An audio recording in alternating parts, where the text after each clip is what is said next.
Hello, friends, and welcome to episode 1191 of the Juicebox Podcast.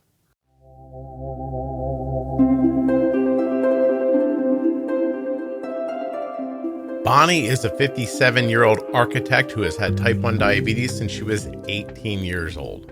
She's got a couple things going on. I don't want to ruin all the fun for you, but there's frozen shoulder, a skin condition, and much more. While you're listening today, please don't forget that nothing you hear on the Juicebox Podcast should be considered advice, medical or otherwise. Always, please always consult a physician before making any changes to your healthcare plan. When you place your first order for AG1 with my link, you'll get 5 free travel packs and a free year's supply of vitamin D. Drink ag1.com/juicebox. Help out with type 1 diabetes research by going to t1dexchange.org/juicebox and completing the survey. It's all you have to do. You need to be a U.S. resident who has type 1 or is the caregiver of someone with type 1. It takes you 10 minutes. Your answers to simple questions will help move type 1 diabetes research forward. And don't forget to check out the private Facebook group, Juicebox Podcast Type 1 Diabetes, with 50,000 members. There is very likely someone in there you're going to like. Someone's going to have answers you need. Someone will be funny, thoughtful, kind, nice. We got so much in there. Go check it out. This episode of the Juicebox Podcast is sponsored by the Dexcom G7, made for all types of diabetes. Dexcom G7 can be used to manage type 1, type 2, and gestational diabetes. You're going to see the speed, direction, and number of your blood sugar right on your receiver or smartphone device. Dexcom.com/juicebox. Today's episode is sponsored by Medtronic Diabetes, a company that's bringing people together to redefine what it means to live with diabetes. Later in this episode, I'll be speaking with Jalen. He was diagnosed with type 1 diabetes at 14. He's 29 now. He's going to tell you a little bit about his story. And then later at the end of this episode, you can hear my entire conversation with Jalen. To hear more stories with Medtronic Champions, go to medtronicdiabetes.com/juicebox or search the hashtag Medtronic Champion on your favorite social media platform. This episode of the Juicebox Podcast is sponsored by CozyEarth.com. Cozy Earth is where I get my clothing, linens, and towels from. They are incredibly comfortable and temperate. I love them. I really do love them. And I love that I can give you an offer code that will save you 40% off of your entire order. Just use the offer code JUICEBOX at checkout and you will save 40% at CozyEarth.com. I also think that you get a lot of visual cues when you talk to people, such that if suddenly you want to speak and your mouth is hanging open, I can't tell if I don't see you. I have made nearly 1,300 episodes of this podcast. Are you telling me I've been doing it wrong? Oh, no, not at all. Do I get to see you or you just get to see me? Oh, no, you get to see me too. Absolutely. All right. Hey. There you go. Hey.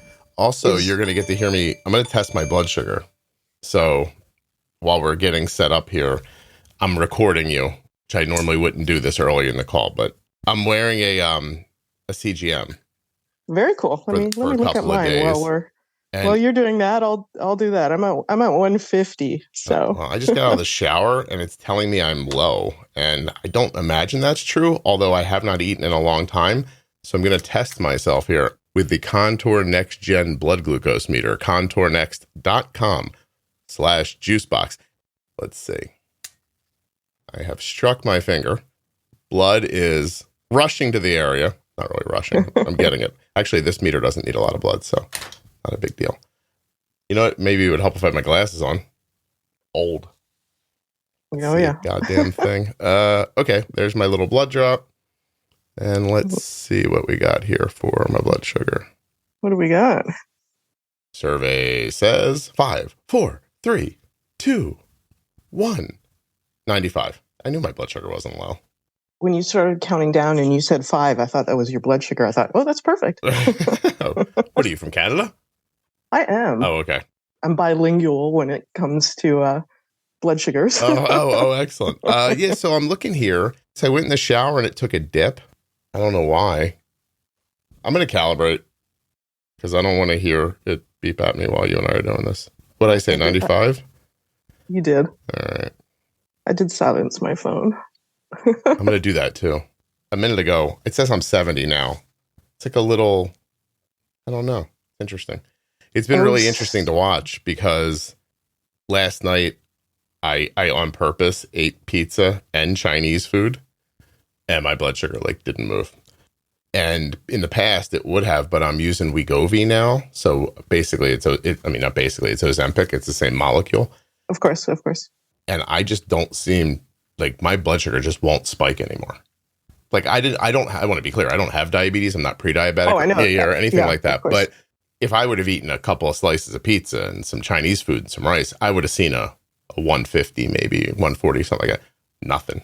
It went up to like 95. It stayed there for a couple of hours and went right back down in the mid 80s. It was pretty interesting. Did you exercise yesterday? I try not to exercise at all. So no, didn't do it yesterday either. Okay, so we're doing this, what I guess they would call bass backwards, because I would normally tell you all the stuff before we started recording that I'm going to tell you now. So everybody's going to get to hear what I say to people before we're recording. I don't care what you say. I am not going to stop you from saying anything. If you go in a really crazy, weird direction, I'm going to go with you. If you use people's names, please be comfortable that you can. The worst thing that could happen is that you get to the end and say, like, I said my uncle's name 5 times. I need you to go take it out. It creates an editing nightmare. And other than that, I wouldn't be overly specific about where you live. And that's pretty much it. So usually now I say, do you have any questions or concerns? Oh, not at all. Not at all. Okay. I'm nervous. You're nervous? Nervous energy. Can you push your hair back away from that microphone for me? Thank you.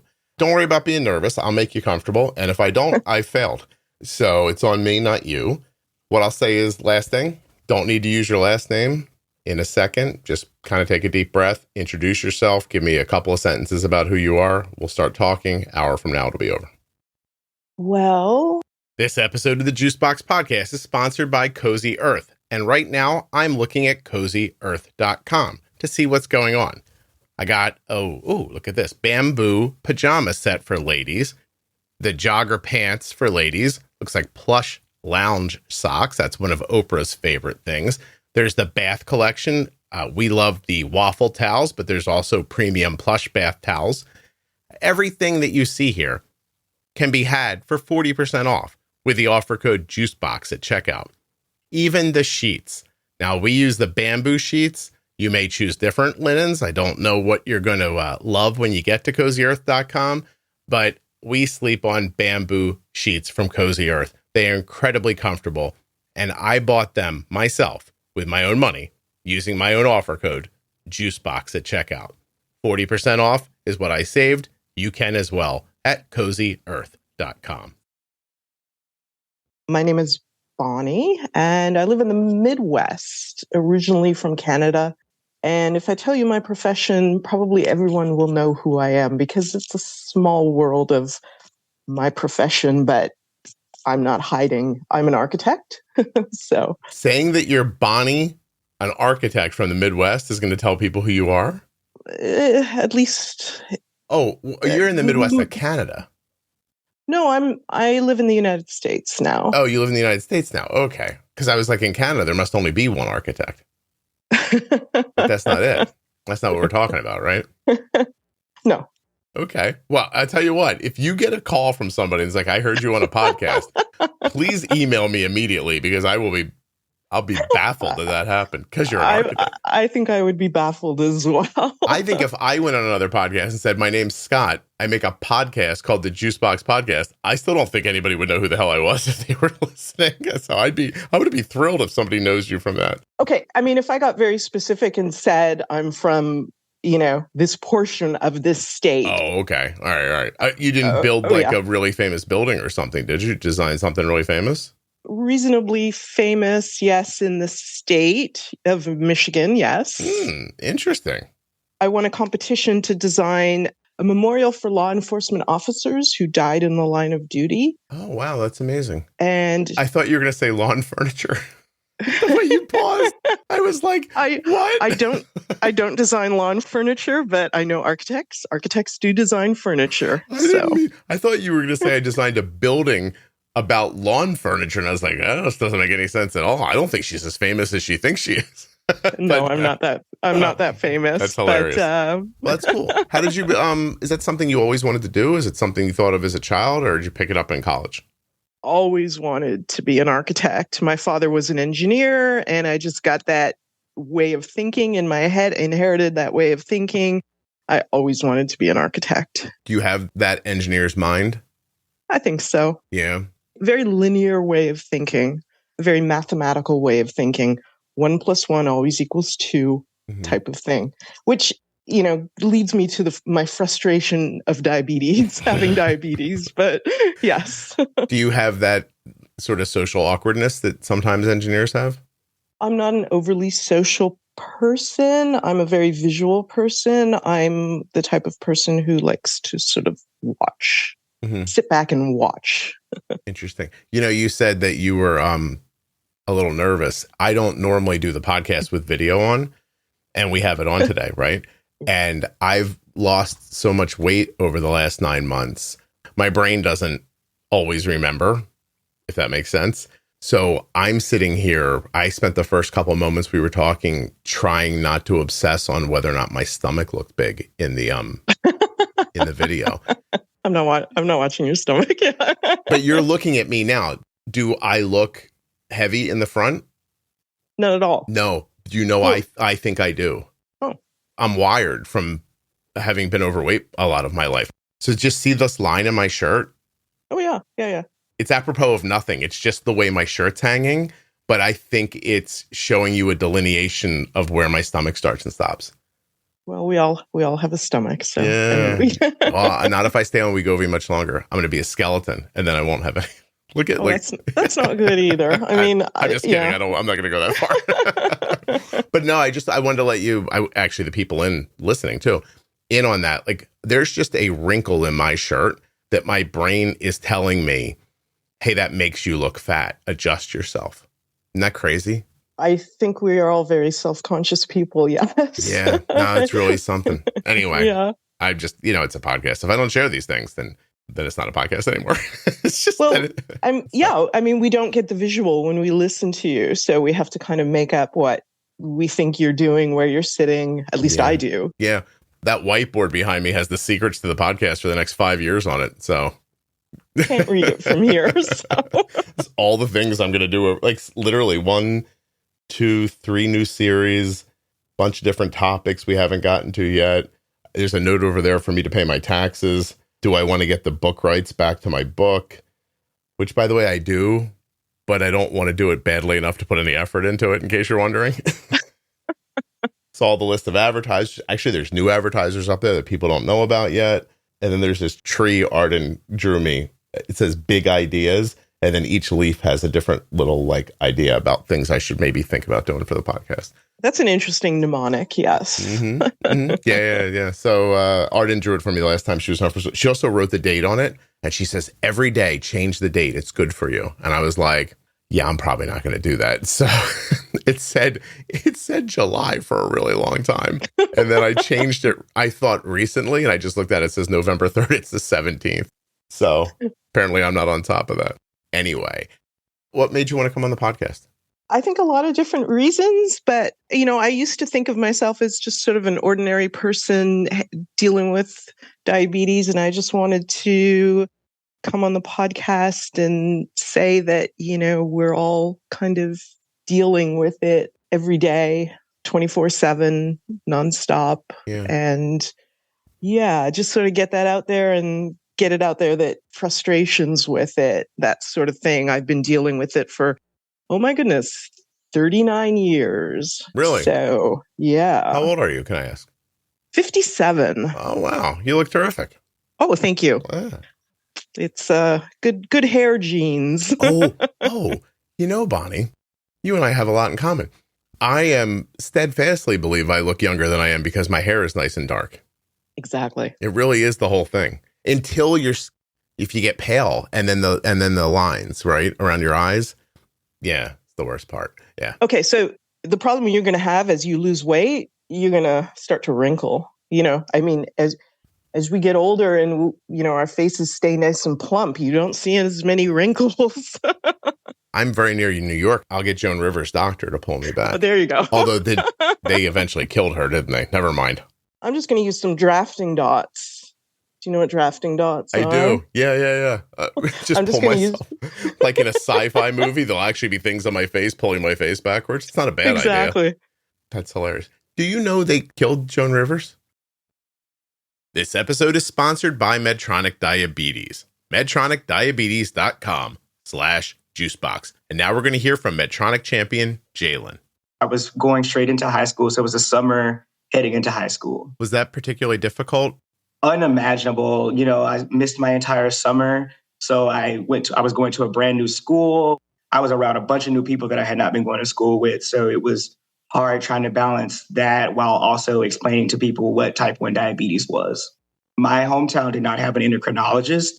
So I was traveling over an hour to the nearest endocrinologist for children. So, outside of that, I didn't have any type of support in my hometown. Did you try to explain to people, or did you find it easier just to stay private? I just held back. I didn't really like talking about it. It felt like it was just a repeating record where I was saying things and people weren't understanding it. And I also was still in the process of learning it. So I just kept it to myself, didn't really talk about it. Did you eventually find people in real life that you could confide in? I never really got the experience until after getting to college. And then once I graduated college, it's all I see. You can easily search Medtronic Champions. You see people that pop up and you're like, wow, look at all this content. And I think that's something that motivates me. I started embracing more, how I live with type 1 diabetes. To hear Jalen's entire conversation, stay till the very end. MedtronicDiabetes.com/juicebox to hear more stories from the Medtronic champion community. The Dexcom G7 is sponsoring this episode of the Juicebox Podcast, and it features a lightning-fast 30-minute warm-up time. That's right. From the time you put on the Dexcom G7 till the time you're getting readings, 30 minutes. That's pretty great. It also has a 12-hour grace period, so you can swap your sensor when it's convenient for you. All of that on top of it being small, accurate, incredibly wearable, and light. These things, in my opinion, make the Dexcom G7 a no-brainer. The Dexcom G7 comes with way more than just this. Up to 10 people can follow you. You can use it with type 1, type 2, or gestational diabetes. It's covered by all sorts of insurances. And this might be the best part. It might be the best part. Alerts and alarms that are customizable so that you can be alerted at the levels that make sense to you. Dexcom.com/juicebox. Links in the show notes. Links at juiceboxpodcast.com to Dexcom and all the sponsors. When you use my links, you're supporting the production of the podcast and helping to keep it free and plentiful. What do you mean they killed Joan Rivers? Well, I don't think it was a vast conspiracy, but she was getting, plastic surgery pretty constantly. And she was in a surgery center, and I don't know what happened. She threw a clot or had a heart attack or something, but the surgery center was not prepared to handle that level of a medical issue. Wow. There are people who think that if she was in a hospital, that they probably could have stopped it. Well, that's interesting. Yeah. That's interesting. So when I went and had I had surgery on my toe this year, and it was a half an hour. They cut it open, they cleaned it out. I think they drilled a bunch of holes in the bone in my toe or whatever. Oh my God. Which, by the way, seems like it's working. As they were doing the pre-op stuff, the nurse comes over and I said, how are you set up for, heart issues? And she goes, we don't handle heart things here. And I'm like, no, I'm sorry, I misunderstood. I'm like, what if I have a heart attack while I'm under? You got clear? You got one of those things? Do you guys know what you're doing? Is there a girl here who really gets it? And she goes, that's not going to happen. I went, that's what Joan Rivers thought. Oh, God. She goes, what? And I said, Joan Rivers died in a surgery center like this. And she goes, no, she didn't. And I was like, well, yes, she did. And I was like, so if I are you going to be able to help? And she's like, oh, yeah, it's fine. By the way, I did not believe her. Of course she's going to tell you it's fine. Don't worry. She was thinking don't worry, we'll just call 911. I was like, again, that's what they told Joan. Anyway, She really didn't believe me. I went in, I got the surgery. I woke up, you wake up, you're parked used cars with a bunch of other people. I'm coming to. I barely have my focus. And this girl is like at the foot of my bed and she goes, "Oh my God, you weren't kidding. Joan Rivers did die in a surgery center." And I was like, "Is that what you guys have been talking about while I was getting my toe fixed?" And she goes, "Yeah." And then I woke up and we started chatting about it. But anyway, That's I don't good know. to know. Yeah. Anyway, but yeah, my eyes, it's really around your eyes. Like if my eyes just came up a little bit, it would like change everything. It really would about how I look. Yeah. Anyway, I'm not going to do anything about it. Can you imagine? How much would you be willing to spend? I mean, obviously, you're a very famous architect, probably have millions of dollars in the bank. But I don't practice architecture to make money. I'm so sorry to hear that. But I always think how much, what percentage of your yearly income would you be willing to give away, like if you could, to making a major change to your physical appearance? You know what I mean? Like, how much would seem like too much? Oh, I could not tell you as a percentage. I think the bigger sacrifice for me would be sort of the time and effort and the recovery and just getting potentially major surgery. Like, I was a wreck when I had to have a colonoscopy when I turned 50, you know? I mean... Yeah, out of commission for days? No, but okay. It was I was still on sliding scale MDI, and I'm kind of like, how the hell am I going to do this? Wait, you were doing sliding scale like 7 years ago? Oh, yeah. Oh, okay. Why don't we talk about your diabetes? How old were you when you were diagnosed? I was 18 and a half. Okay. Still in Canada? Oh, yes. So they gave you NPH and regular? Absolutely. Drawing up. I took it twice a day. I used to have to draw up the regular, the clear, then the cloudy, because in case I accidentally injected the clear into the cloudy bottle, it wouldn't ruin the bottle. But if I accidentally injected some cloudy into the clear, it would ruin the clear bottle. That's what you were thinking about. What province were you in when this happened? Ontario. All right. They all are a little different. I know that. I was 18 and a half. I was in my last year of high school because at that time we used to go to high school for 5 years. So that was the equivalent of grade 13. We say grade 13, not 13th grade. We didn't use ordinals in Canada. You're trying to use fancy words? Do you know I don't know what an ordinal is? Oh, an ordinal is like first, second, third, as opposed to 1, 2, 3. Oh. Anyway, short for ordinal? No, don't say anyway. I'm interested. A service. Wait. Short for ordinal number. Ordinal number. Oh, look at that. Defining a thing's position in a series. First, second, third. Well, look at you, smarty. Okay, whatever. Go ahead. I'm sorry. I will tell you, I'm a real detail person, and I will go off on a tangent, as will you. So we could go off on some interesting tangents. I'm recording 3 times today, so one thing you can be sure of is I'm going to be a little more focused today, although it's been 18 minutes, so maybe not. But go ahead. You're regular in MPH. You're still in school, even though you're almost 19. I'm sorry. Keep going. Yes, I am almost 19. It was September, such that I just started my final grade of high school. It was September when I got sick. I was hospitalized for 10 days. And basically, in terms of my diagnosis, I started to lose weight. So I'm 5'4.5". I weigh 120s in the 120s. And I was down to 95 pounds at the time, which meant I was looking pretty skeletal. Yeah. And I remember being thirsty all the time. And I had a wicked, when I say wicked, that was an understatement. I had a wicked yeast infection. And my mom took me to her gynecologist. And he took one look at me and said, "You're going for a glucose tolerance test." And that afternoon, I drank like 12 or 16 ounces of pure sugar and felt like absolute crap afterwards. And I think my blood sugar was over 30, which would have been in like 540-ish. Okay. Is there other diabetes in your family, any chance? Nothing. Okay. No autoimmune? Nothing. If you don't say something incredibly interesting in the next 45 minutes, your episode's called Wicked Yeast Infection, right? I hope to say something. Well, do your best. Because I will not want to be known by them. Well, okay. You might be in trouble then. Oh, God. Did they give you, put you on insulin? Did they admit you to the hospital? All that stuff happens? Absolutely. I was admitted to the hospital almost immediately for 10 days, and they started to put me on insulin almost immediately, monitor my blood sugar, which meant not finger pricks, because at the time there was no such thing as a glucometer, we called it. Mm-hmm. I used to do urine testing.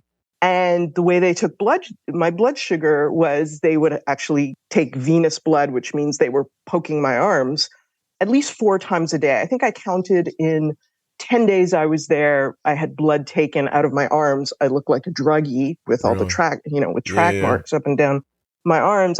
They were taking blood at least 4 times a day, sometimes more. Mm-hmm. How long did it take for the dinner rolls to stop falling out of your pants?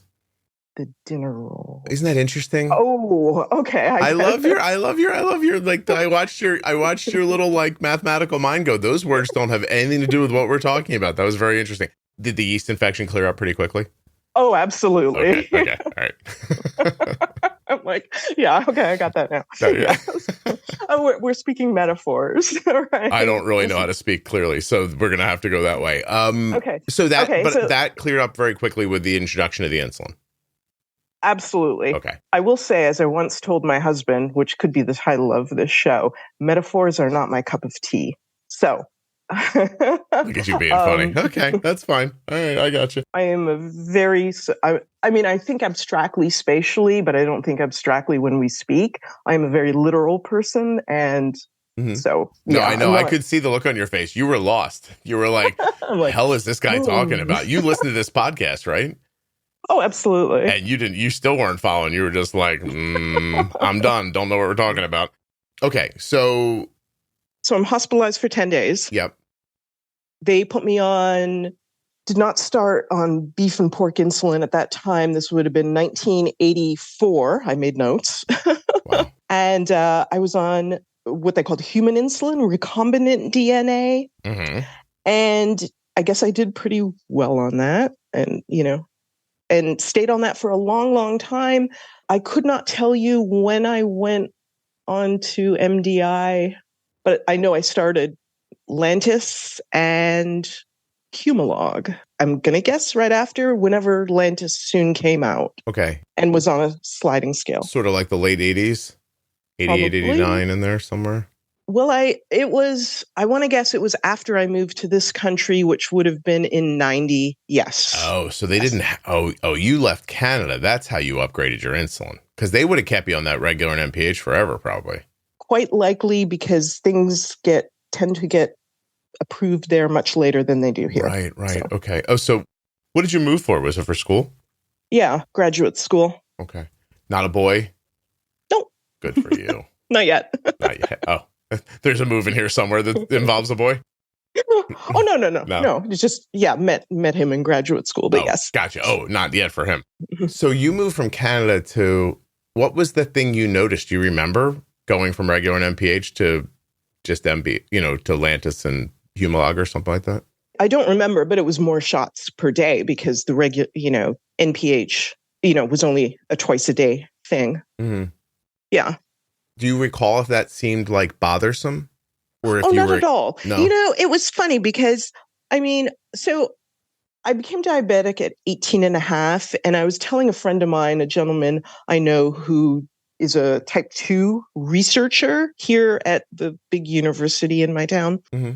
And I was telling him the story, and he said, when I said I became diabetic at 18 and a half, he said, "Oh, what a great age to become diabetic." I'm like, okay. Usually the argument I get is everyone says the opposite of their thing. So if they're young, people go, "Oh, it's terrible to be diagnosed when you're young. It'd be better if you were older. You'd have more time to live without it, blah, blah, blah." You go find an older person that was diagnosed when they were 40 and they go, "Oh, being diagnosed when you're older, it's terrible because you know this life without diabetes. And it would have been much better if I was diagnosed when I was young." Everyone thinks the opposite of what happened to them would be better. So, of course. yeah. So, yeah, being diagnosed at 18 and a half, and he said, what a great age to become diabetic. I think he was just thinking in terms of not going through the teenage years of rebellion, was my thought. It's a valid observation for sure. Not arguing with it. Yeah. So for the most part, at least when I was in the hospital, I remember meeting with a dietitian, my mom and I was still living at home, obviously. I was in high school at 18 and a half, and my mom did the cooking. And so we met with a dietitian who sort of organized, my life and my day and what I would eat. I mean, it wasn't a matter of telling me what I needed to eat. It was more of a matter of what do you eat and how can we kind of tailor that based on your insulin. Every meal was kind of like, one carb, one serving of bread, 2 servings of fruit, and told me all the sort of free veggies I could eat, which were green leafy vegetables and broccoli. And my mom said to her, well, what if we all ate this way? And we were never bad, poor eaters, just saying. My mom asked her, what if we all ate this way? And she said, you'd all be very healthy people. And so... Go for that. And then you left the country to get away from it. You're like, I'm getting out of here. All this lettuce. No. And so, my mom, and I get this from my mom and I are really, rule followers, right? And so it became my way of life. And I was never the type of person to love like giant sort of pieces of cake with icing that's 2 inches thick. I was just never that type of person. And my mother always used to say, thank goodness she wasn't that type of person because, according to her, she couldn't eat it now, according to my mother, I would rather, which is true for me, of course, I would rather eat a piece of pound cake than a piece of cake with a ton of icing, just, regardless of the density of pound cake. Sure. No, I understand. I absolutely understand. I prefer, and I have like a sweet tooth when I get involved in that stuff. Like I can avoid it forever. But if you said to me, I'd think, oh, pound cake, that's good. But I think of pound cake as having icing on it. So. Oh, I don't. Yeah. yeah. And you don't. It's very interesting, honestly. Some people just have that, like you get lit up by sugar. And so I think some people like almost have the opposite to it, that it puts them off. Oh, sure. Yeah. I won't pass up a piece of dark chocolate if you gave it to me and stuff, but small quantity. It's not like I will eat a whole chocolate bar of it. Or a candy bar, as you call it in this country. We call them chocolate, but we used to call them chocolate bars. So I got overwhelmed by a pound of fudge recently that was brought into the house. Then eventually when it was gone, my wife goes, where the hell's that fudge? I was like, you shouldn't have left it here. And she goes, where? And I'm like, in the house. I was like, it's not here anymore. But I was having like a little piece of it every once in a while. And then I looked back over like the 2 weeks that it took to eat it. I was like, every once in a while meant anytime I walked through the first floor of the house. I was like, oh, look, the fudge.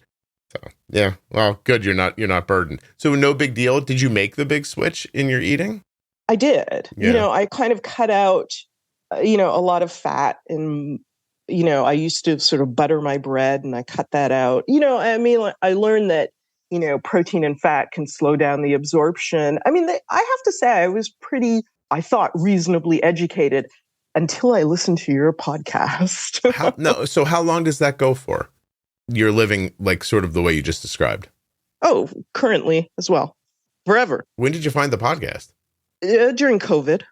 Oh, just a couple of years ago. Oh, yeah. Probably only two or 3 years ago. All right. So you were MDI for a while. Eventually, did you get to a pump?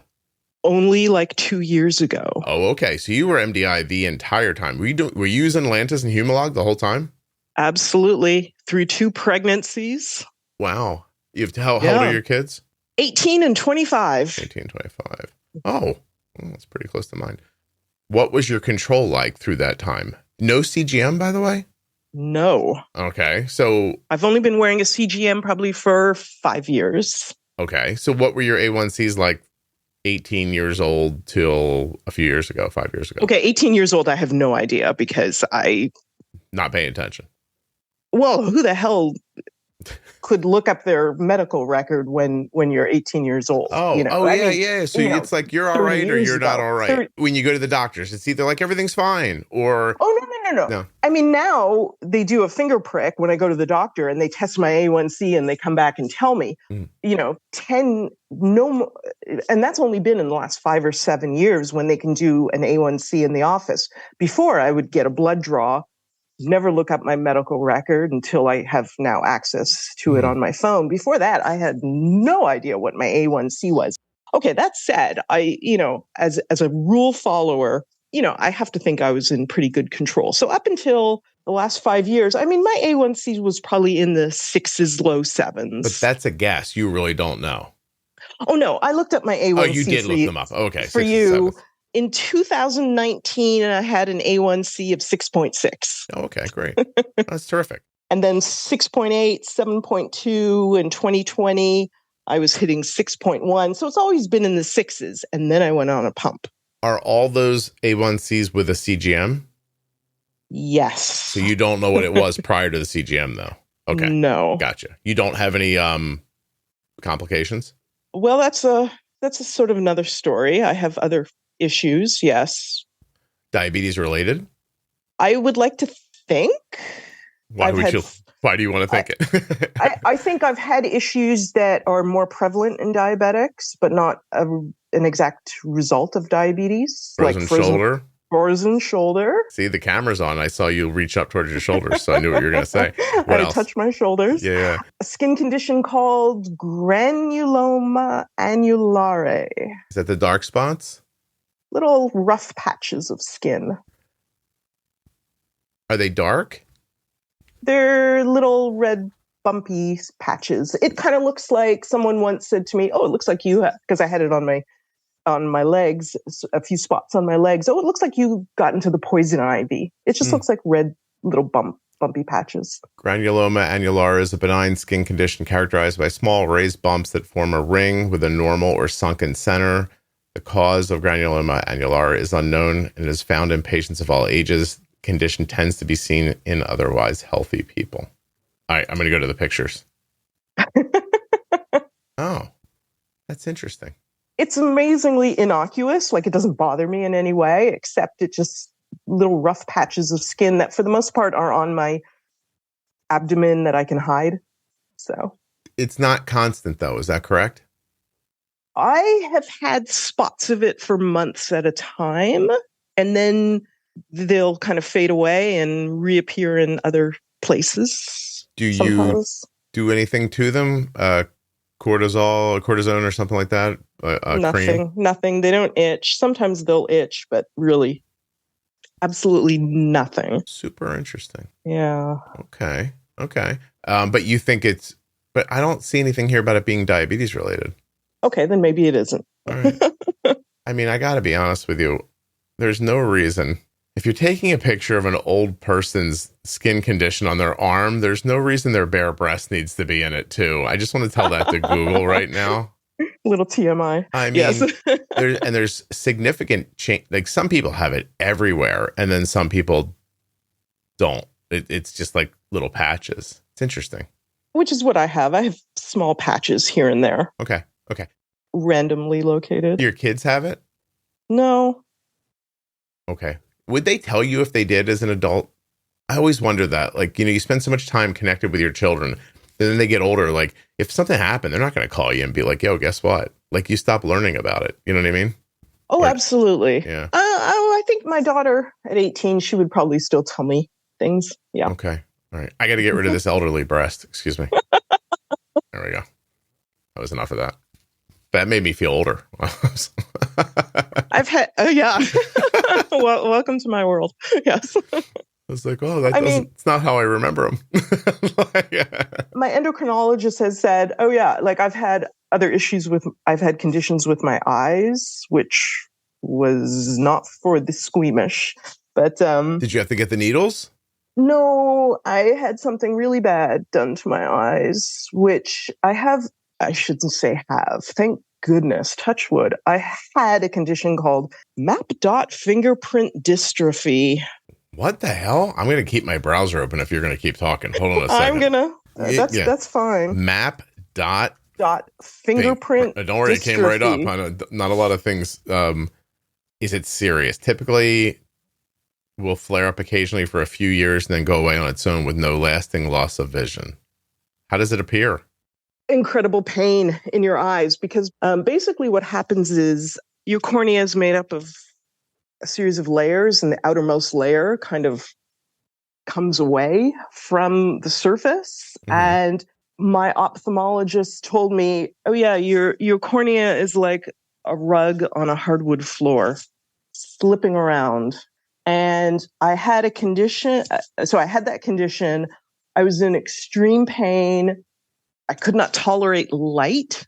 I had to wear dark glasses, sit in dark rooms until I had what's called a super K in both eyes, which is a super keratectomy, which In-office procedure to remove the epithelial and any redundant tissue.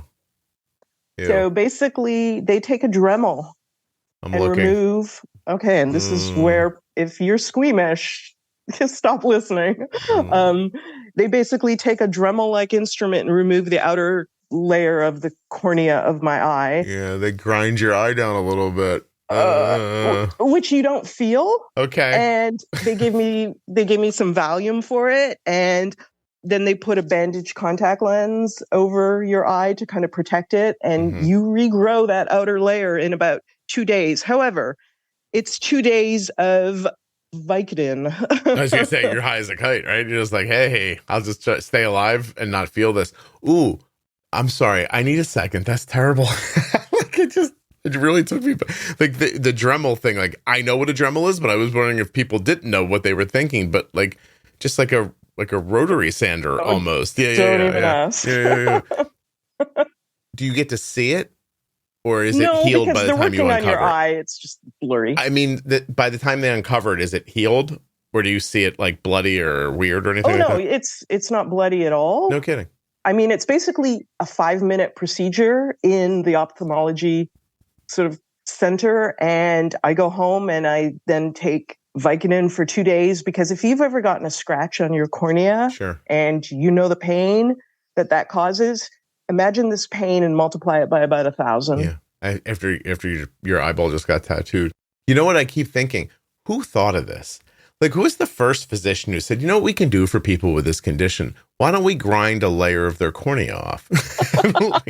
And somebody else went, oh, what a wonderful idea. Let's do that. It's like, seriously, because it helped you, right? Oh, hell yes. Yeah. Who thought of that? That's genius. I mean, there was one point when I was in so much pain before I had the procedure done. I was like standing in my living room that night, and I said to myself, I was in so much pain.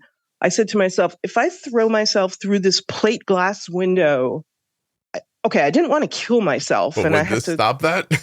I said, if I throw myself through this plate glass window and cut myself with these shards of glass, it might take my mind off the pain I'm having in my eye. Jeez, I can't imagine that. But that's not necessarily from diabetes either, is it? I don't think so. I know my ophthalmologist says, oh, this is really common. I'm like, oh, common in your profession, yeah, but not for the rest of us. The rest of us don't find this common at all. No, not at all. No. Okay, so you get the little skin thing, you got the eye thing, you got the diabetes. What else? Frozen shoulder. Yeah, I mean, that's probably about it right at this stage in my life. You almost said right now. Oh, it's interesting because you're in a really kind of flux place, because the way you stayed so long in that Humala Atlantis no CGM thing. What? Right. And then you're saying the podcast made you, did you get the podcast before the CGM or the CGM before the podcast? CGM, I was on the Freestyle Libre before the podcast. Okay. Yes. And when you got that, was it to you just merely like, oh, I don't have to like poke my fingers anymore? Or did you see the bigger picture?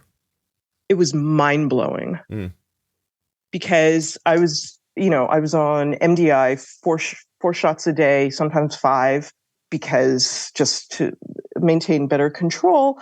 It was mind blowing that I could see my blood sugar constantly all day. So you like the numbers. Obviously, you've brought this up already. So what did having the data do for you? It just brought me in better control. I mean, it really added another layer to my ability to control things. It's funny because I ask that question to see if someone will pop up and be like, this exact thing happened and this is what led to this. But it really isn't. It's just seeing it and then being able to see cause and effect more visually. Absolutely. Right. And Absolutely. then you just start making different decisions because you know what's going to happen. Exactly. Yeah. I mean, the amazing thing is your podcast. Oh, my goodness. Now that I'm 57 and no longer sort of, at the control of my being affected by hormones. Oh, okay. I see what you're saying. That part's over now? Oh, yeah. Okay. No one ever told me that hormones could affect my blood sugar. Nobody ever told me. You lived all that time not knowing what all that fluctuation was? Correct. How did you manage through pregnancy then? Because insulin needs really rack up. Oh, they don't even know, I guess, then. Well, I didn't have a CGM then. I had really good, lots of because I was in a high-risk clinic, not just with my son, who was born when I was 32. So I was in a high-risk clinic with him. And then when my daughter was born, I was 39. So I was sort of hit the... Were they turning your insulin up during the pregnancy? Oh, absolutely. Oh, okay. But they were just doing it based on blood work? Based on my little form, my little blood glucose thing book I would fill out. Oh, okay. So you were testing with a meter, writing down your book, and then it was as simple as these numbers are a little high. We're going to give you more insulin. That's all it was. Huh. Kids came out okay? Were they real big or anything? My son was the size of a 2-month-old. That's pretty common, especially back then for people with diabetes. He was, and they were not alarmed by it. He was 10 pounds, 15 ounces. Okay. Yeah. And so they said, he'll be fine. He was in the PICU for the first 24 hours because they wanted to watch his blood sugars. And they said, he will gain weight like every baby does, but at a slower pace. All the other babies will catch up to him. Pretty quickly. Yeah. Right. Exactly. Oh. And my daughter was not that big. And basically my doctors told me, and they took pretty good care of me, except when my endocrinologist went on vacation and I had someone else, Bye, Bonnie, I'm leaving. Well, he went on vacation. He went on vacation for a week or two and someone else had to fill in for him during one of my visits. And I would go see a doctor like every week, if not 2 weeks, every week or two. And I was, in any case, so he went on vacation and someone else was filling in and he said, oh yeah, we're going to change your insulin and we're going to do this, and this. And I looked at him and I said, no, you're not. Yeah, we'll wait for the guy to come back. Don't worry. Where do people vacation from the Midwest? Would you go to a lake or something? I suppose you could. You go south where it's warm. I was going to say, because you don't have access to the beaches and or you got to go on long flights to get to water. We have the Great Lakes. Yeah, that's not, you don't know. It's not the same thing. It's like I had a little girl. No. I had a little girl from Canada tell me about a bagel she was eating. I was like, have you ever been in New York? And she goes, no. I'm like, you've never had a bagel. You don't even know what you're talking about. Seriously, you don't know if you haven't been. A New York bagel is a different thing. It's like a Montreal bagel. Yeah, well, we'll see. But I'm saying, like, when you're on the coasts, people vacation, generally speaking, on islands and at the beach and things like that, because that's the kind of it's close and it's accessible. Every time I've met somebody who's come in from the Midwest, the first thing they were like is can we see the ocean? And I'm like, yeah, I mean, if you want to, it's only going to be exciting for 20 seconds. So, oh yeah, for the most part, we do vacation via airplane. Yeah, you have to, right? Like you can't just drive somewhere. Anyway, this is not the point. Well, except during COVID. So we did vacation at a little Airbnb. Just to get away. Which was like 20 minutes from here on a lake. Let's drive to a different house and sit inside of that one for a while. Well, it was on a lake, so. Okay, so you're using a CGM. Things are coming together for you, but you're not making any big leaps, right? Not huge. Okay. Significant. Yeah, my blood sugar, my A1Cs are probably down in the 6s. Yes. Oh, that's amazing. That's really fantastic. But are you still a good eater all these years later? Oh, hell yeah. Yeah, that stuck with you. Still am. That stuck with you, that one conversation with that doctor. Absolutely. And did your mom change the whole family over like she talked about? Oh, yeah. It wasn't like she was going to cook for me separately. There's no special chef coming in and handling the different meals. Oh, hell no. No. Okay, so you find I guess you say because of COVID you found the podcast? You're just bored? I do like to exercise, and I'll go for long walks. And I used to go for walks while watching, shows on streaming services. I don't know if I'm allowed to. You can say whatever you want. Yeah, go ahead. Netflix or whatever. Oh, I thought you were going to say it's porn. I'm sorry, I didn't realize. Go ahead. I got you now. Yeah, I would watch a show while I walked outside. And then I realized, this is a little dangerous when I'm walking on streets. And so I decided I need to find podcasts to listen to, so I'm not impacted visually as well. You were a person walking along watching television on your phone in front of your face? Did you ever walk into anything? No. Ever get hit by a car or close? No. I mean, I had a few mishaps on sidewalk, on curbs and sidewalks. Again, Midwest, could have been a tractor. Who knows? So, exactly. Okay, so you look for is that thing that I hear people say, did that happen to you where they go, it just hits them one day, they go, oh, there's podcasts about everything. I bet you there's one about diabetes. Bingo. Yeah, that's how it happens, right? Isn't that crazy? Bingo. And so, my search for that then led me to, the Facebook search and this group on the private group on Facebook. And it's absolutely amazing. So through this podcast, learning about pumps, and I'm like, oh, pump. Oh, no that's idea. Interesting. Yeah. Which pump do you have now? I use Omnipod. Okay. Yeah.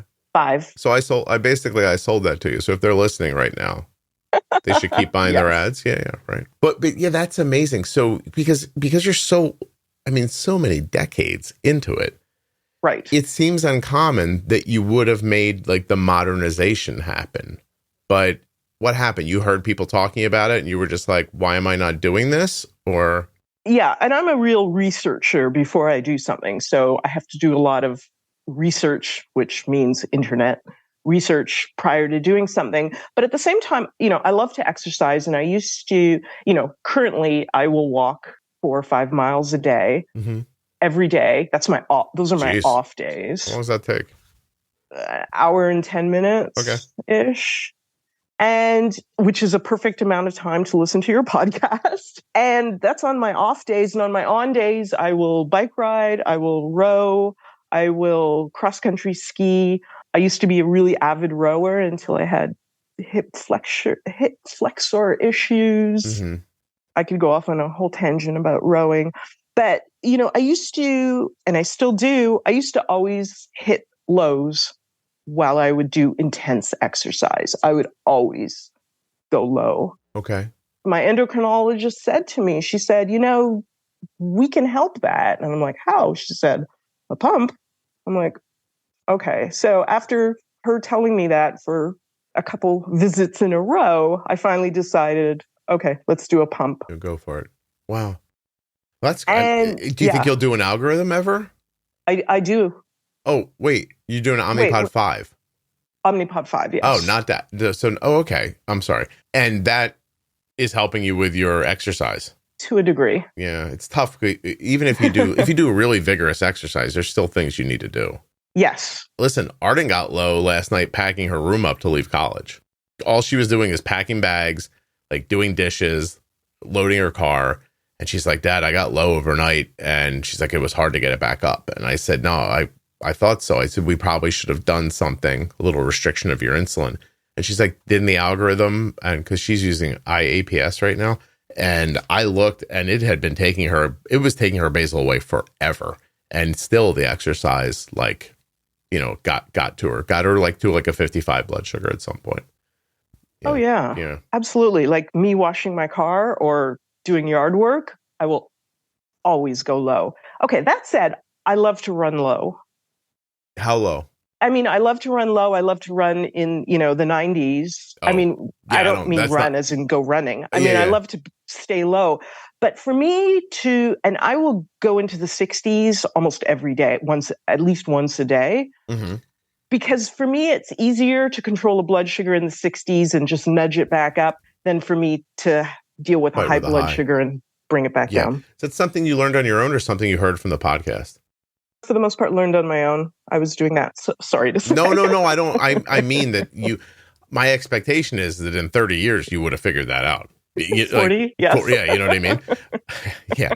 By the way, I'd like to be really clear about something in case I haven't been. I'm not saying anything magical in the podcast. Like it's just that kind of common sense stuff about insulin management that people don't talk about. So nobody hears about it. So the next thing you know, it's 30 years later and they, been doing it like this forever. That's all. But you are saying things that, like I said, things my doctor never told me. Right. Yeah. Okay. Yeah. Like here's another example. Pre-bolus. I am always stunned by how few people have ever thought about timing their meal insulin. Yeah. 39. Well, I've been pre-bolusing for a while now. Okay. So let's say I've been pre-bolusing for 2 years. 7 years, no one ever told me to pre-bolus. Yeah, just match up your insulin a little better with the food. What I meant is that it's not like I got on the podcast. I'm like, all right, everybody, listen. I'm going to tell you how to jump from universe to universe. It's it's not crazy. Like, oh my God, only this one guy knows these things. Like people. The problem I found with the diabetes space is that people come in. Obviously, they don't know anything. They're mostly left to figure stuff out on their own. Some do and go their own way, and some don't and live in a struggle. Neither of those two people are telling everyone else, hey, have you considered pre-bolusing your meals? Like you either don't know and you're gone, or you figured it out and you're back to your life and it's not your job to tell other people. I just was, in candor, I was just one of the first people with a wide audience who was willing to say, this is how insulin works.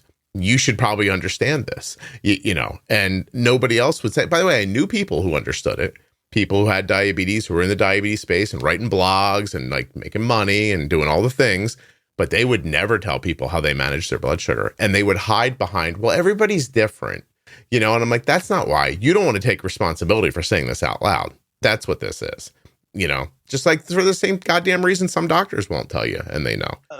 Yeah, it's the same reason I don't go on a job site and tell a contractor they're not OSHA compliant. I don't want the responsibility of it. Just look the other way. It's fine. No, basically. No, seriously. No, I understand. Yeah. No. I mean, I don't want the liability. I mean, there's actual liability. Yes. Yeah. One of the things that actually, I say sometimes, some of the little things you'll never realize that help people with diabetes through me, cell phones. Cell phones are a big deal because I can now talk into this microphone and you can hear the thing without too much trouble or expense. Like, so having cell phones proliferates podcasts, that ends up helping people with diabetes. Podcasts becoming something that people are like, understand now and they're normal, allows me to say, nothing you hear on the Juicebox podcast should be considered advice, medical or otherwise. And then we're all kind of like in this day and age, we're all good with that. We all have agreed as a society, we know what this means. There is, maybe no shortage of tens of thousands of podcasts telling people how to manage their health. And at some point during each one of them, somebody goes, hey, this isn't advice. I'm just telling you what I do. But 20 years ago, if you would have written a blog and said, hey, here's how you pre-bolus, someone would have come along and said, you can't give medical advice to people. And if you would have said, I'm just sharing my experiences, they would have said, no, you're giving people medical advice, because society hadn't gotten to this point yet. It's one of the simple ways that I now get, uncountable numbers of messages, emails, and, whatnot about people who are like, oh my God, look, my A1C is 6.1. Like, so cool. Like in my life, I didn't expect to hear you save my life thousands of times, because who knew that was going to happen? But on the other side of it, I don't feel like I did. I feel like I just pointed and went, you should know about that, so. And it shocks me that that my doctors, and I haven't had a huge number of doctors not tell me this, and I don't mean to diss my doctors either. Don't get me wrong. Yeah. I want to say, and I don't take you that way. And I also hope that doctors don't take it that way. Jenny and I are recording in a series right now. We're pretty far into the recording of it. It'll come out next year. I'm going to actually tell you how far we are into it right now. It's in this folder here. And then there's a lot of folders. Look at all these folders. I actually have a folder that's called Needs Organizing. Do you think that's good news? It's not. It's bad news. Jenny and I have now 1, 2, 3, 4. We've now recorded 5 episodes of something that we're going to call Grand Rounds, which Wow. is just talking to physicians about what people with diabetes need from them. And we don't imagine that we're going to be able to attract all the doctors, but some will.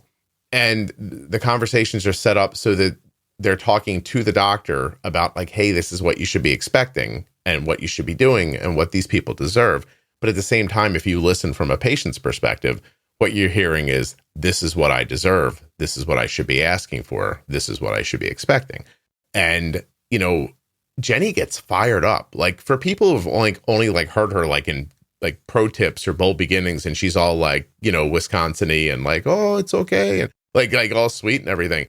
You should see how upset she gets when she thinks about people with diabetes not being given reasonable information. And as we're having this conversation, it's ringing in my head. Are we going to turn doctors off to this? And what I eventually figured was they need to like take their part of this responsibility here. Like, I can't hold their hand and tell them they're doing a great job, because a lot of them just aren't. And if hopefully some of them will hear it is my expectation. Yeah. Anyway, I don't know how open doctors are to critique, and as architects, we are always open to critique. But yeah, having gone through this for 39 years, I'm amazed at what my doctors haven't told me. But by the same token, I understand that, they're looking for I want to say, for big picture, serious things like, have I lost circulation in my feet? That's a bigger issue than perhaps, by the way, you might not lose the circulation in your feet if you would tell me how to pre-bolus my freaking meal. Like, that's the thing we talk about in the series, is how thank you, how they're so willing to see you in an emergency room situation and go, oh, this person, man, it got a high A1C, blood sugars all over the place. They don't know what they're doing. They gave up. They don't even understand. Like, they're willing to talk about people like that, but they're not willing to take responsibility for not putting the person on the right path 20 years before they ended up in the emergency room. Being proactive. Yeah, it's your fault, not their fault. Anyway, that's what that series is going to be like. And she gets her. No, I think it's amazing. Sometimes we're all upset. We like stop the recording and we sit back, we're like, oh my God. I remember when I was pregnant and they said, it's critical that you check your blood sugar 2 hours after a meal and that it be within normal range, like around, 90 to 110 or something like that. And I'm like, okay, but you haven't told me how to do that. How should I do that? Yeah. Thank you. Yeah. Is there a way you would say that would work for that? Because I've had diabetes a while and it's never gone that way. Right. And so, let's, tell me means and methods and I'll give you an outcome. Right. Yeah. It's all I say. It's all I'm saying, by the way. And I'm not, it's funny, as we talked about how the internet matured society about their expectations about what was being said to them. Things change. I would say as recently as 4 years ago, I would be told by doctors that I was doctor bashing. Oh. And like that would actually, there's a great episode called Listen to the Doctor where an endo comes on and admits to listening. Lovely woman comes on to tell me how she started to listen to the podcast and was like, oh my God, this guy's doctor bashing, and then kept listening and eventually says in the episode, a large part of how I now treat my patients with diabetes is from you in this podcast. That's amazing. And I was like, that's so cool. But anyway, nobody tells me I'm doctor bashing anymore because society's moving forward. Like, all of a sudden, back then it was like, you're complaining, you're blaming us. And I'm like, it seems like you have some responsibility in this. And only 4 or 5 years later, people don't think like that anymore. Now they're like, yeah, I deserve for someone to give me good information.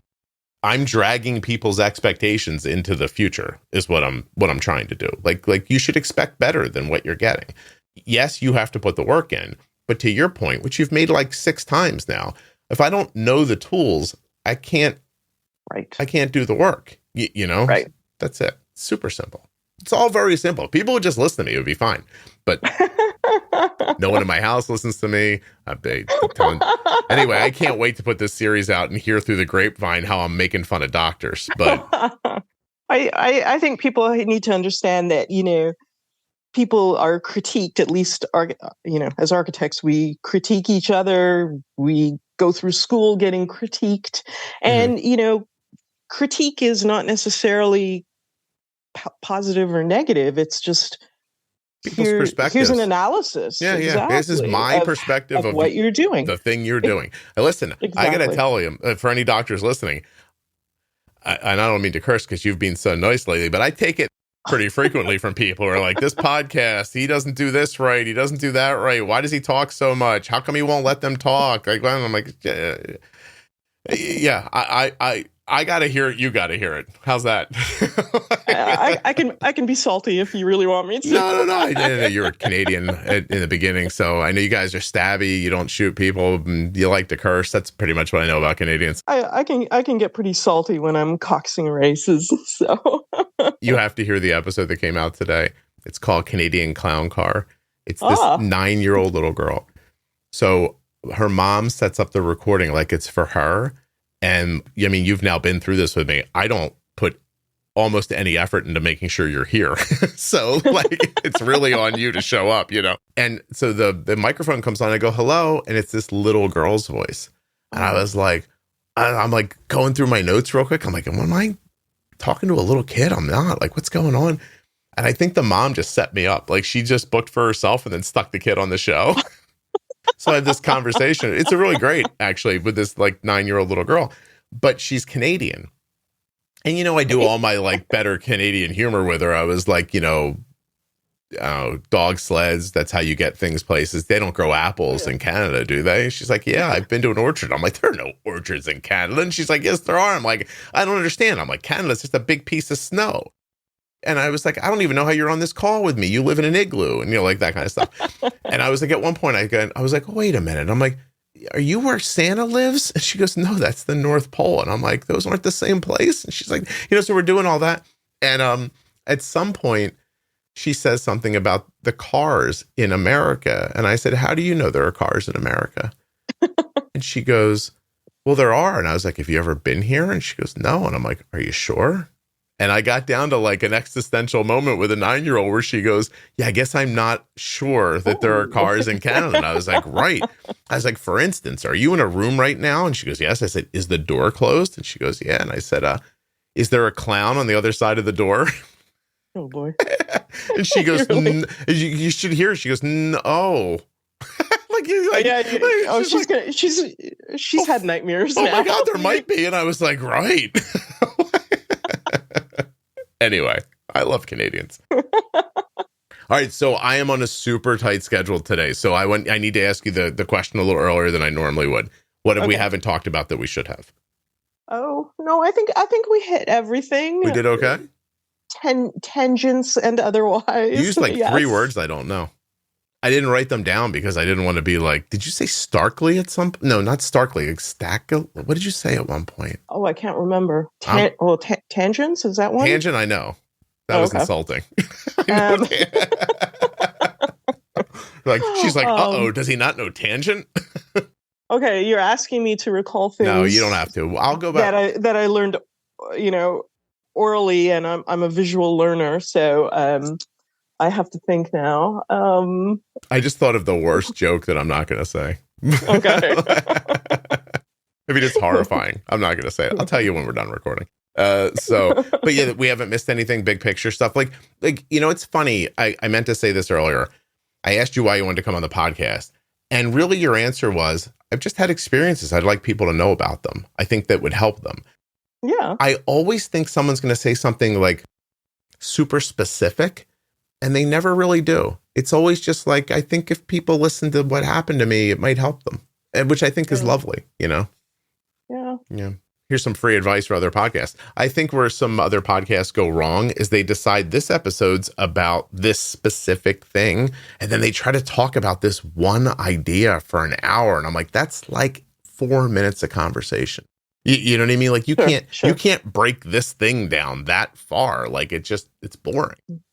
Oh, I know what I wanted to say. You got one. Go ahead. That when I first went on the pump, I was on Dash because the Omnipod 5 algorithm wasn't out. Mm-hmm. And I was shocked beyond belief that my blood sugar could be straight lines. The first time it happens, it throws people off.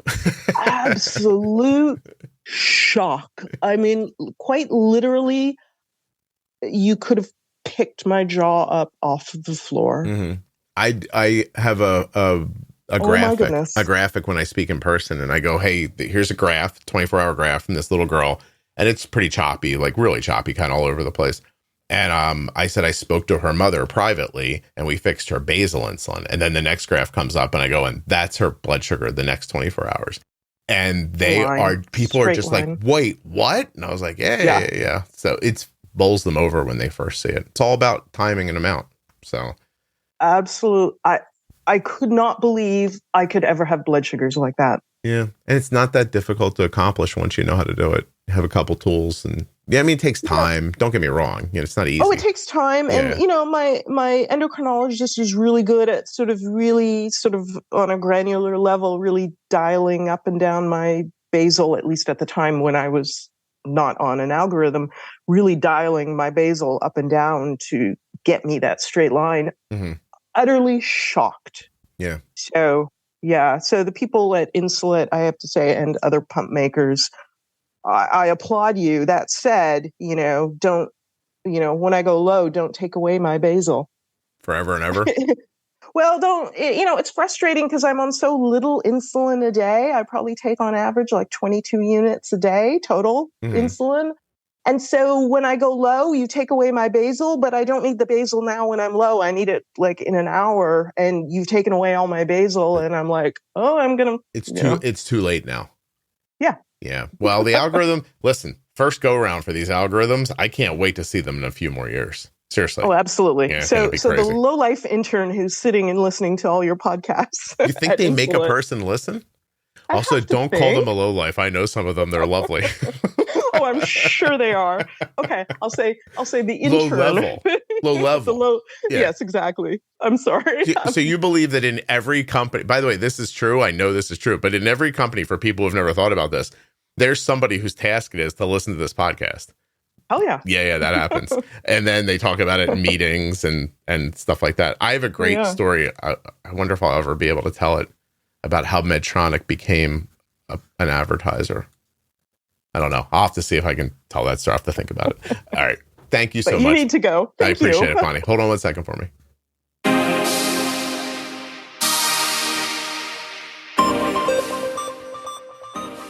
Jalen is an incredible example of what so many experience living with diabetes.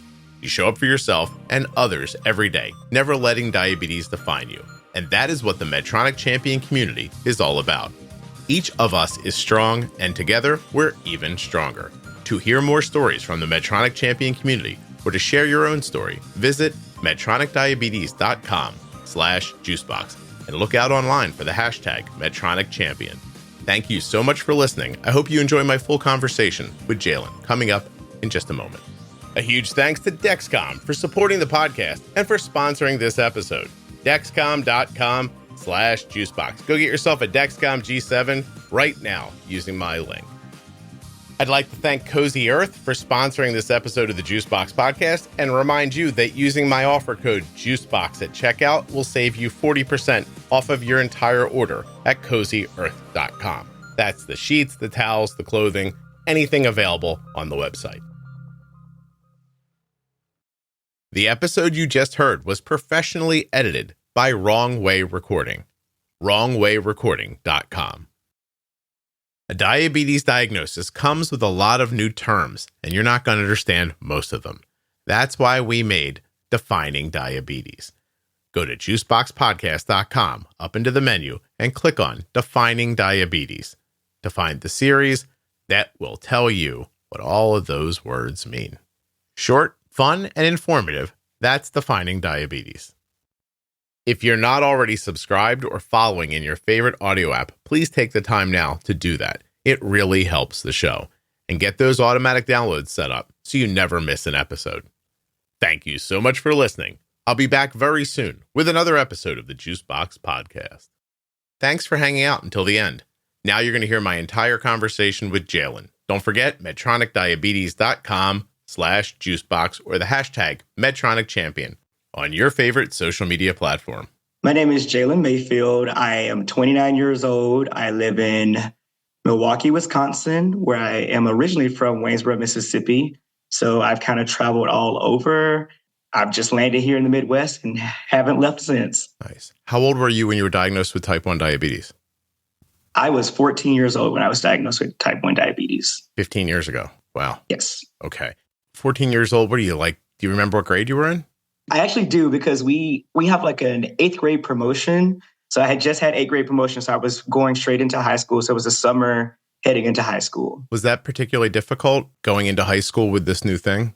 It was unimaginable. I missed my entire summer. So I was going to a brand new school with, our community. We brought 3 different schools together. So I was around a bunch of new people that I had not been going to school with. So it was hard trying to balance that while also explaining to people what type 1 diabetes was. Did you even know, or were you just learning at the same time? I honestly was learning at the same time. My hometown did not have an endocrinologist.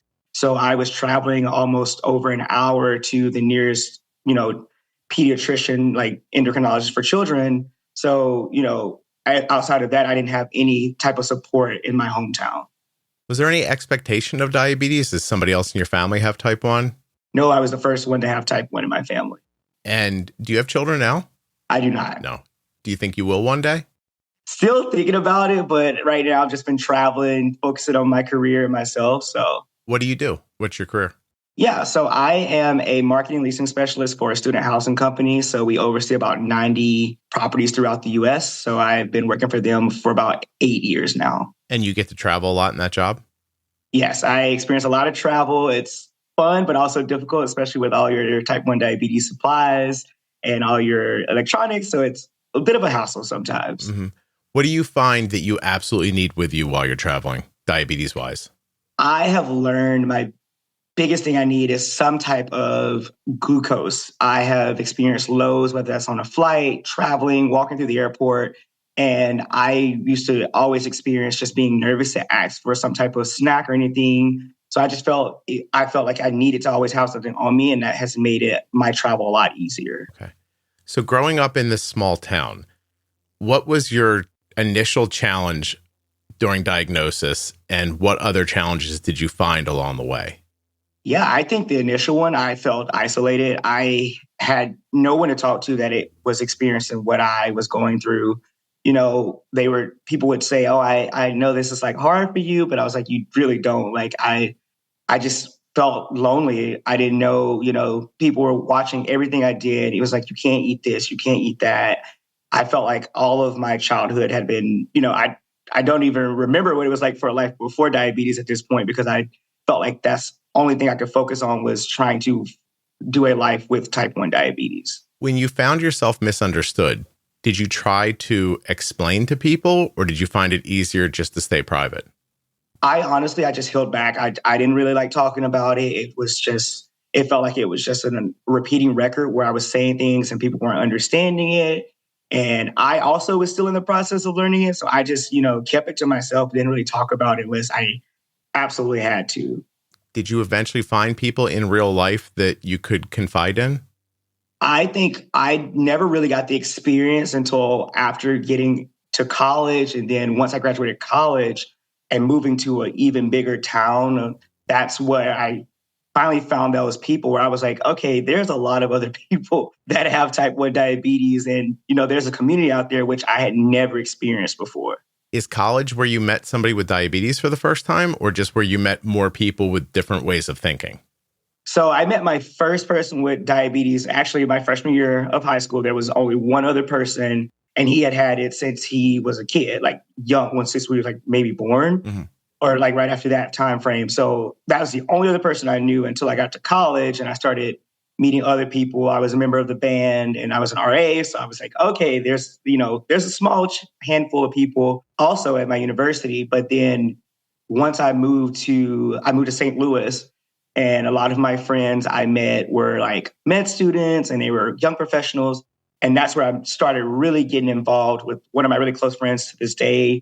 He was also type 1 diabetic. And I was like, that's who introduced me to all these different types of communities and technologies, and which is really what helped jumpstart my learning more with type 1 diabetes. Do you think, there was that one person in high school, but you were young. Do you really think you were ready to build a relationship and around diabetes, or did you even know the reason why that would be important at the time? I didn't, I honestly didn't think about it. I just was like, oh, there's another person in my class that's kind of going through the same thing as I am, but they've also had it a lot longer than I have. So they kind of got it down. They don't really talk about it. And I was like, well, I don't really have much to connect with them. Connect with them on. Yeah, no. So now once your world expands as far as different people, different backgrounds, different places in college, you see the need to connect in real life, but there's still only a few people, but there's still value in that, right? Correct. What do you think that value was at the time? I think it was just making me feel like I was just a normal person. I just wanted that. And I needed to know that there was other people out there with type 1 diabetes experiencing the same type of, thoughts that I was having. When were you first introduced to the Medtronic Champions community? Yeah. So about 2 years ago, I was, becoming more, I was looking around and I stumbled upon the Medtronic community and I was like, this is something I really, really, I kind of need. I said, all throughout these years, I was, afraid to show my pump. I would wear long sleeves, didn't want people to see my CGMs because I didn't want people to ask me questions. And, I just felt so uncomfortable. And then I noticed seeing these people really in the Medtronic community, they embraced it. You could see them. They weren't afraid to show it. And that was something I was really looking forward to. How is it knowing that your diabetes technology is such an important part of your health and your care and having to hide it? What did it feel like to have to hide that diabetes technology? And how did it feel to be able to kind of let it go? I refused to go anywhere. I would run to the bathroom. I just didn't want to do it in public because I felt like people were watching me. And that was just one of the hardest things I was trying to overcome. I was fresh out of college, going into the young professional world. So, going out on work events and things like that, I just didn't think to have it out because I was so afraid. But then once I did start, embracing it and showing it, that's when the curiosity came. And it was actually genuine questions and people wanting to know more about the equipment that I'm on and how does this work and what does this mean and things like that, which it kind of inspired me because I was like, okay, people actually do want to understand what I'm experiencing with type 1 diabetes. What did you experience when the internet came into play and now suddenly as easy as a hashtag and you can meet all these other people who are living with diabetes as well? Can you tell me how that is either different or valuable, I guess, compared to meeting a few people in real life? Absolutely. I think if you look back from when I was first diagnosed to now, I would have never thought of searching anything for someone with type 1 diabetes. And now it's it's all I see. You can easily search Medtronic Champions and you see people that pop up and you're like, wow, look at all this content. And I think that's something that kind of just motivates me, and which is how I've kind of came out of my shell and started embracing more and posting more on my social media about how I live with type 1 diabetes. And I think that's something that I hope can inspire everyone else. What was it like having more personal, intimate relationships in college with type 1? I think it was kind of hard to explain, just for example, no one really understands what a low is. And I think that was a very hard thing for me to explain. It can happen in any moment and I'm sweating. I'm just really not all there. And I'm trying to explain hey, this is what's going on. I need your help. And I think that was something that was hard for me to, I did talk to people about it. So when this happened, they were like, oh, what's going on with you? I'm like, I'm actually a type 1 diabetic. Yeah. This is what's going on. I need your help. What about once you've had an experience like that in front of someone, was it always bonding or did it ever have people kind of step back and be maybe more, leery of your relationship?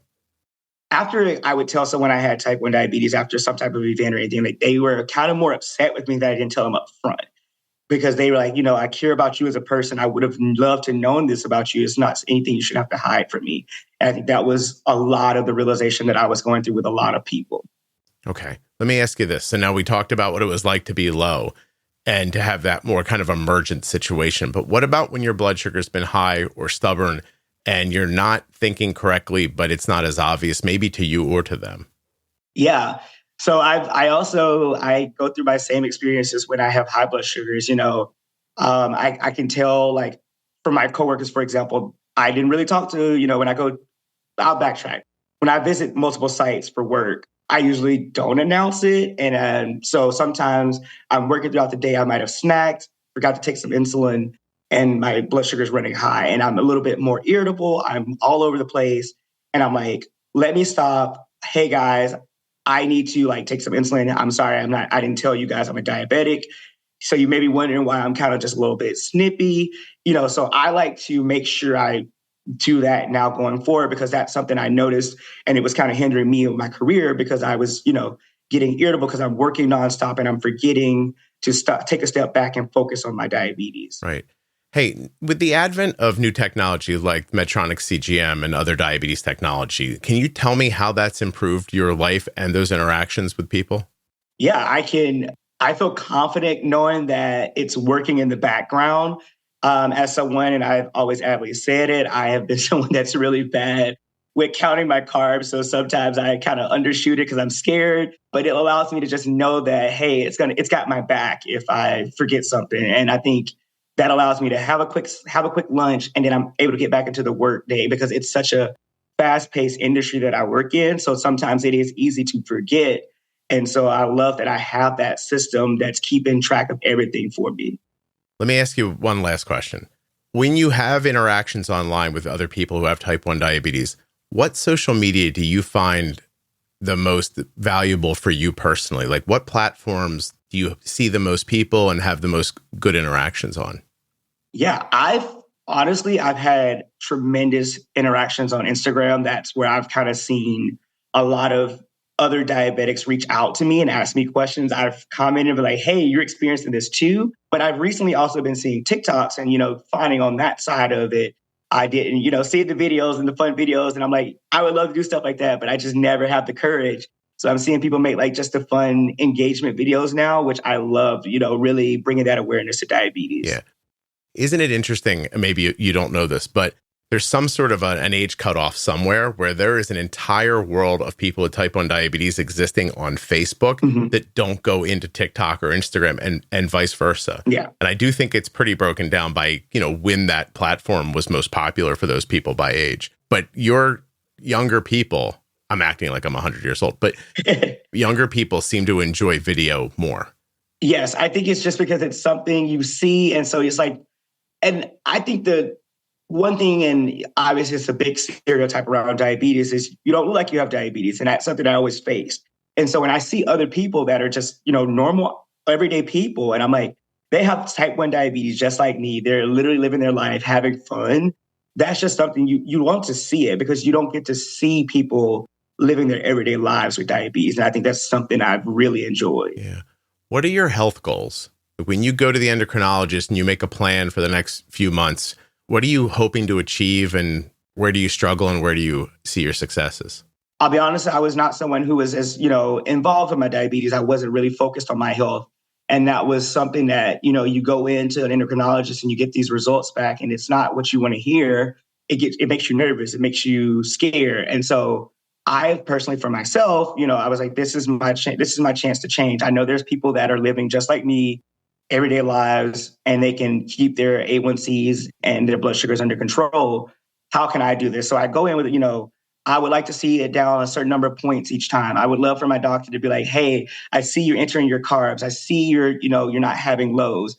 You're not running high too often. That's my goal. And I've been seeing that. And that's what motivates me every time I go to the endocrinologist, where I don't dread going. It's like an exciting visit for me. So you like to set a goal for yourself and then for someone to acknowledge it, to give you kind of that energy to keep going for the next goal. Yeah, I feel as a type 1 diabetic, for me, and it's a lot to balance. It's a hard journey. Yeah. And so I want someone, when I go in, I want to be able to know like, hey, I see what you're doing. Let's work together to do this. You don't want to be put down like, you're doing horrible. It's not going to motivate you, because you're already fighting a tough battle. Right. So just having that motivation and acknowledging the goods and also how we can improve, that's what really has been the game changer for me in the past 2 years. Jalen, I appreciate you spending this time with me. This was terrific. Thank you very much. Absolutely. Thank you. If you enjoyed Jalen's story, check out medtronicdiabetes.com/juicebox. I appreciate you listening all the way to the end, so this little bit is just for you. Hello, friend. Hello, friends. Fuck.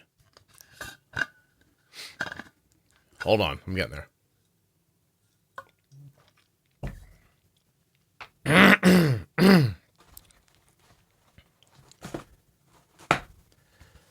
All right, let's try this again. Hello, friends, and hello, friends. No, hello, hello, friends. Hello, friends, and welcome to episode 1191 of the Juicebox Podcast.